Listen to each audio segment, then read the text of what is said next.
শরীফ ওসমান হাদি হত্যাকাণ্ডের যে মূল দুই আসামি, অর্থাৎ যারা গুলি করেছেন বলে এরই মধ্যে যে চার্জশিট দেওয়া হয়েছিল, সেই চার্জশিট পরবর্তীতে আবারও এখন সিআইডির তদন্তে রয়েছে।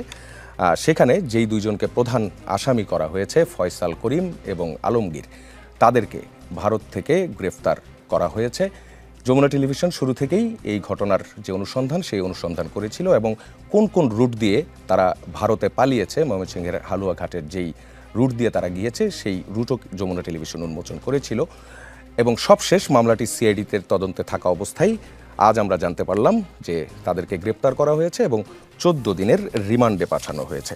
আমি যদি কলকাতা পুলিশের যে প্রেস রিলিজ, সেই প্রেস রিলিজটির মারফতে যেটি দেখতে পাচ্ছি, তারা বলছে গোপন সূত্র মারফত পশ্চিমবঙ্গের রাজ্য এসটিএফ খবর পায় বাংলাদেশে চাঁদাবাজি ও খুনসহ একাধিক গুরুতর অপরাধ করার পর দুইজন বাংলাদেশি নাগরিক দেশ থেকে পালিয়ে অবৈধভাবে ভারতে অনুপ্রবেশ করে এবং বর্তমানে বনগাঁও সীমান্ত এলাকায় আশ্রয় নেওয়ার চেষ্টা করছে, যাতে সুযোগ পেলে পুনরায় তারা আবার বাংলাদেশে ফিরতে পারে।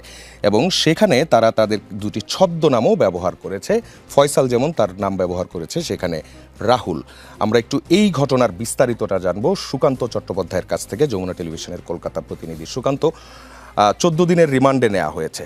একটি বিষয় আমরা যেটি বুঝি সেটি হচ্ছে ভারতে অনুপ্রবেশ করেছে তারা, যেটি প্রেস রিলিজের যে বক্তব্য, সেই বক্তব্যও আমরা দেখছি।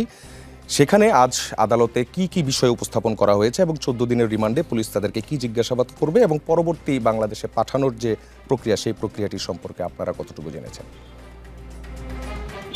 দেখুন, প্রথমেই বলে রাখি যে আজকে যেহেতু রবিবার, সেহেতু ছুটির দিন, সে কোর্ট ছিল কিন্তু অসম্পূর্ণ, অর্থাৎ ভারপ্রাপ্ত যিনি বিচারপতি তিনি এই যে দুজন, অর্থাৎ ফয়সাল করিম এবং আলমগীর হোসেন, এই দুজনকে কিন্তু 14 দিনের পুলিশি হেফাজতের নির্দেশ দেন। অর্থাৎ রাজ্য পুলিশের যে এসটিএফ তাদেরকে বনগাঁ সীমান্ত থেকে কিন্তু গ্রেফতার করে।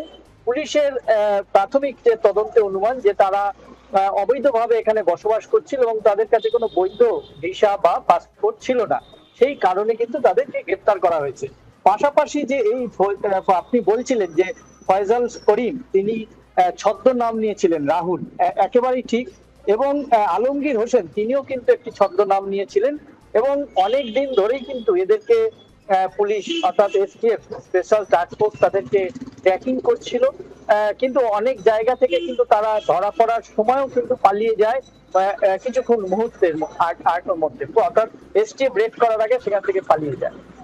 এরকম অনেকবার হওয়া সত্ত্বেও কিন্তু তাদের সোর্স মারফত তারা কিন্তু এসটিএফ জানতে পারে যে তারা বনগাঁ সীমান্তে রয়েছে এবং সেখান থেকে তারা বাংলাদেশে প্রবেশের চেষ্টা করছে।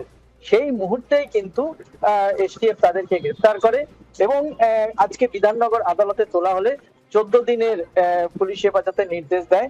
এই ধৃতদের কাছ থেকে যেগুলো পুলিশ ইতিমধ্যেই জানতে পেরেছে যে ওসমান হাদির খুনের ঘটনায় এরা সরাসরি যুক্ত, কিন্তু এইখানে যেহেতু বাংলাদেশ সরকারের তরফ থেকে কোনো এখনো পর্যন্ত আবেদন করা হয়নি আনুষ্ঠানিকভাবে এই ধৃতদের দেশে ফেরানোর জন্য, সেই হেতু কিন্তু এদের কাছে শুধু ফরেনার অ্যাক্ট, অর্থাৎ বিএনএস যে 18 যে অ্যাক্ট, অবৈধ প্রবেশ, সেই ক্ষেত্রে কিন্তু মামলা এখানে দায়ের করা হয়েছে।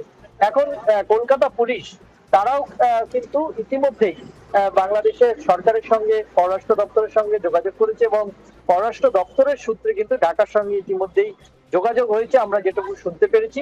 সেখান থেকে এদের যে পরিচয় পাওয়া গেছে সেটা মিলিয়ে নেওয়ার জন্যই কিন্তু এই তাদের তদারকি এবং আগামী দিনে দেখতে হবে যে কলকাতা পুলিশ বা রাজ্য পুলিশ, পশ্চিমবঙ্গ রাজ্য পুলিশের যে এসটিএফ রয়েছে, তারা এদেরকে কিভাবে বাংলাদেশের হাতে প্রত্যাপন করেন এবং বাংলাদেশ সরকার যদি এদেরকে কে পাঠান, অর্থাৎ বন্দি যে প্রত্যাপন চুক্তি রয়েছে ভারতের সঙ্গে, সেক্ষেত্রে দাঁড়িয়ে এটা কতটা কার্যকরী হবে এবং রাজনৈতিক প্রেক্ষাপট কি আছে সেটাও কিন্তু সবকিছু পর্যালোচনার বিষয়। তবে এই যে গ্রেফতারের বিষয়টি কিন্তু আজকে সন্ধ্যা, অর্থাৎ রবিবার সন্ধ্যা 6:30 ভারতীয় সময়, তখন কিন্তু এসটিএফ এটা প্রেস রিলিজ মারফত কিন্তু জানায়। যদিও এসটিএফ কোনো সময় সাংবাদিক সম্মেলন করে না, রাজ্য পুলিশের ডিজি এই সাংবাদিক সম্মেলন করেন, কিন্তু যেহেতু একটি পররাষ্ট্র বিষয় এর সঙ্গে জড়িত রয়েছে এবং কেন্দ্র রাজ্য একটা নির্বাচনকে ঘিরে পশ্চিমবঙ্গে একটা টানাপোড়েন চলছে, সেই ক্ষেত্রে দাঁড়িয়ে কিন্তু অতটা প্রশাসনিক যে দর কষাকষিতে না গিয়ে সরাসরি কিন্তু তারা এই প্রেস রিলিজ কিন্তু তাদের যে ওয়েবসাইট তাতে আপলোড করেছে এবং সাংবাদিকদের দিয়েছে।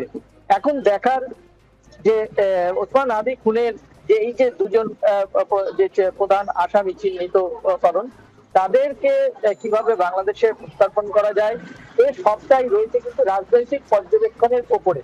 এবং প্রশাসনিক স্তরে পশ্চিমবঙ্গ সরকার এই মুহূর্তে যে অবস্থায় আছে, তারাও কিন্তু বাংলাদেশ সরকারের সাথে দীর্ঘদিন যে একটা সম্পর্কের দূরত্ব তৈরি হয়েছিল, ওসমান হাদির এই যে বন্দী অর্থাৎ খুনিদের প্রত্যার্পণ করে হয়তো সেই সম্পর্কটা আবার কিন্তু আগের মতো পরিস্থিতি বা পরিবেশে ফিরে যেতে পারে।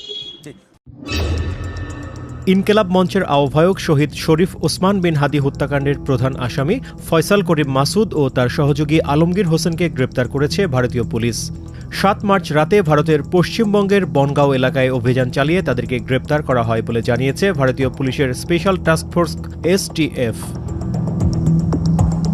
এসটিএফ বলছে, দুই বাংলাদেশি তাদের দেশে চাঁদাবাজি, হত্যাসহ গুরুতর অপরাধ করে ভারতে অনুপ্রবেশ করেছে বলে গোপন ও বিশ্বাসযোগ্য তথ্য ছিল। তারা সুযোগ পেলে বাংলাদেশে ফিরে যাওয়ার উদ্দেশ্যে বনগাঁ সীমান্ত এলাকায় আশ্রয় নেওয়ার চেষ্টা করছিল। এই তথ্যের ভিত্তিতে ৭ মার্চ গভীর রাতে বনগাঁ এলাকায় অভিযান চালিয়ে তাদের গ্রেপ্তার করা হয়। প্রাথমিক জিজ্ঞাসাবাদে পাওয়া তথ্যের বরাতে এসটিএফ বলছে, ফয়সাল করিম ও আলমগীর বাংলাদেশের রাজনৈতিক কর্মী ওসমান হাদিকে হত্যা করে ভারতে পালিয়ে যায়।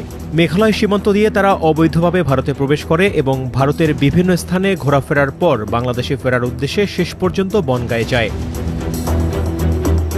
এ বিষয়ে মামলা করা হয়েছে জানিয়ে এসটিএফ বলছে, ৮ মার্চ আদালতে হাজির করার পর তাদেরকে পুলিশ হেফাজতে পাঠানো হয়েছে।